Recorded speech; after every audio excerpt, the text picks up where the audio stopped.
அழகான காட்டில் ஒரு சின்ன அணில் வாழ்ந்து வந்தது.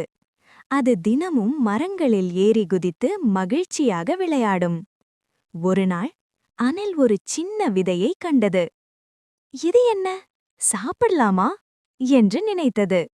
அப்போ அருகில் இருந்த காக்கா சொன்னது, அத மண்ணில் புதைச்சு வை, நாளை பெரிய மரமா வளரும். அணில் சிரித்தது. சின்ன விதை பெரிய மரமா, நம்ப முடியலையே என்றது. ஆனால் அணில் நல்ல மனசுடன் அந்த விதையை மண்ணில் புதைத்தது. தினமும் அதற்கு தண்ணீர் ஊற்றியது.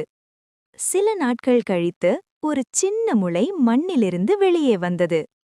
அணில் மகிழ்ச்சியடைந்தது. நாட்கள் கடந்தன. அந்த முளை பெரிய மரமாக வளர்ந்தது. ஒரு நாள் மழை பெய்தது. அணில் அந்த மரத்தின் கீழ் நிழலில் பாதுகாப்பாக இருந்தது. அணில் நினைத்தது, அன்று அந்த விதையை நான் பாதுகாத்ததால்தான் இன்று இந்த மரம் எனக்கு உதவுது. கதை சொல்லும் கருத்து: புய்க. சின்ன நல்ல செயல் கூட பெரிய நன்மையை தரும்.